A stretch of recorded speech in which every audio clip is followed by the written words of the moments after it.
experts can be assholes, but sometimes they really do know more than you.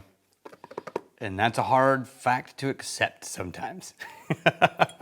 Now, what do I mean by this? We always teach this story, which is you go to a restaurant, you sit down, or, okay, how about this? Remember back in the video a little bit ways ago where I talked about, I asked Mike what his favorite food was. He said, what, pizza? And I was like, no, you're stupid, pizza's bad. And everyone was shown, look, if I on you for your personal opinion on your favorite food, that makes me the jerk. And it's obvious, but what about this story? You go into a restaurant and you sit down and it's fancy and you don't normally eat in restaurants this fancy, and the waiter shows up and you have already ordered your, you had a little aperitif cocktail that they suggested, and now you've ordered your main course, and now you're gonna have a glass of wine with your dinner. So the wine sommelier comes over, and he's got like a 30-page menu, and he's very stiff and formal, and he says, what would you like? And you blindly guessing, I like Pinot, I know I like Pinot. Go, I guess I'll have this Pinot, it seems in my price range. And the wine somm does some version of this. Oh, all right. Or, or, oh, no, let's find something different. Basically, any version where his reaction to you requesting something is to shame you and make you feel bad about what you chose, right? Now, if that had happened to you because you ordered a cheeseburger and someone's like, cheeseburgers are stupid, you would have felt fine. You'd just been like, nah, you're an idiot. Cheeseburgers are great. But some reason, because of your environment and because you're presented with an expert and you don't want to screw up and you don't want to mess up, your first reaction as a human to that person tends to be in the moment, oh, my bad, what should I get? And then you order something, and then it takes a while, anywhere from minutes to the next day, for you to get really pissed off about how that person made you feel. In the moment, you should know that person was an asshole. And they might have been a knowledgeable asshole, but they were still an asshole, right? But there is a very real chance that they know more than you do. Not about wine, maybe even wine, but about different things. And you have to make room for that too. I'll explain what I mean by that, but first let's talk about Edradour. Edradour is one of the smaller distilleries in Scotland. If I'm not mistaken, it's like one of the smallest. It dates back to 1825. Only 3 people work there and run the whole dang place. I mean, it's about like any American craft distillery that you would encounter these days. Absolutely amazing. They make 18 barrels a week with their production process, which is pretty big for craft guys, but not big for some of the big producers in Scotland. And I've not normally been a huge fan of the Edradour lines because they all tend to have this slight licorice note. And I can never quiet, I hate licorice. I hate black licorice. But then one day, I was poured this Ballechin, and all I was told was, hey, you should try this. It's a 10-year-old Highland, heavily peated. And I was like, hell yeah, I'm in. And I smelled it and went, oh yeah, that's good. And then after I finished the whole tasting, they're like, yeah, that was Edradour, that distillery you don't like. And I was like, dang it, I spoke too soon on those guys. Because when they made the smoky whiskey, they spoke my language. So they have been doing heavily peated since 2003, I think. And it is very heavily peated. And when you pick it up, it's a dense, but it's heavy. Dense, heavy smoke. Like a layer, almost like liquid smoke. Not quite Octomore, but it is definitely up there. There's some lighter Octomores that I've had that have been like, ooh, that reminds me of Ballechin. But this is bourbon and sherry cask, Oloroso, and it really fills out all the mid-range notes that smoke layer left hollow by framing the deep smoke and light smoke ash notes. But yeah, very, very smoky. Yeah.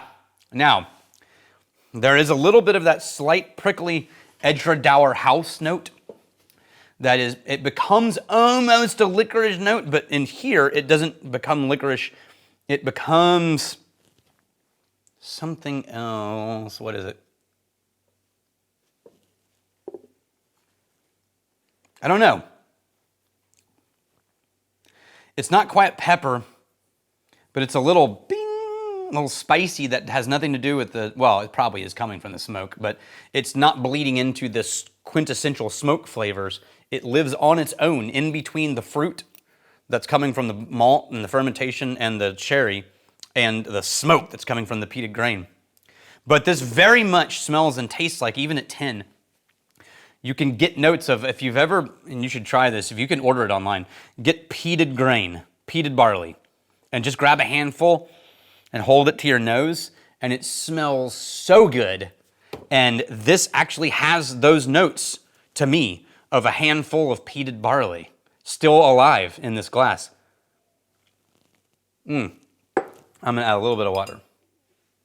Okay, so say you go to a restaurant, and you've done all the things that I've said, and you ordered a fish special, and then you ordered a light Pinot. Well, there's a couple things a wine som knows. One is that the odds that a Pinot is going to go real well with a fish special are pretty low, but possible.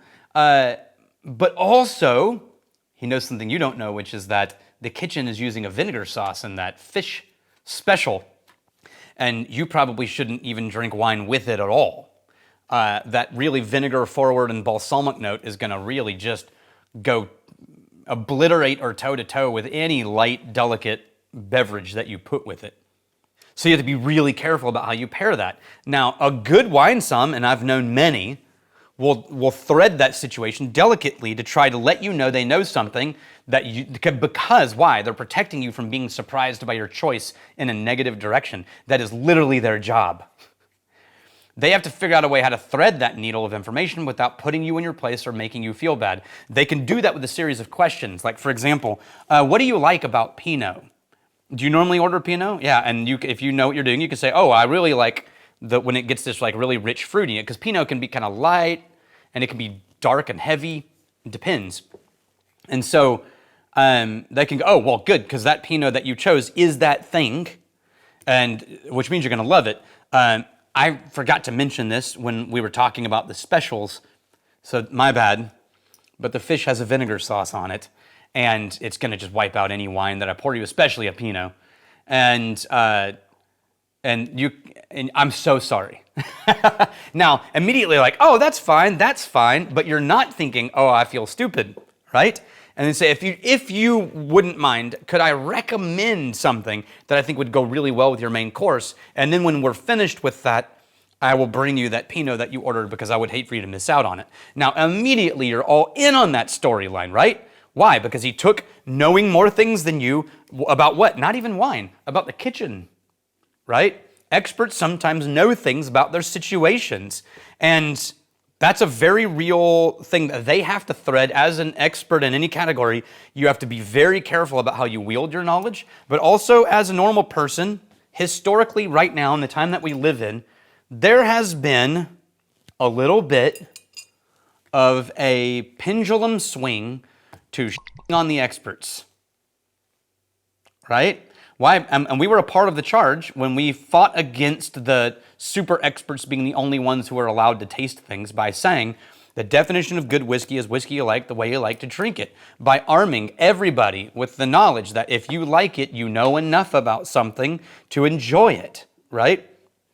But, as always, for every truth, there is a profound and opposite truth, and that is that just because you like it doesn't mean you know what you're doing.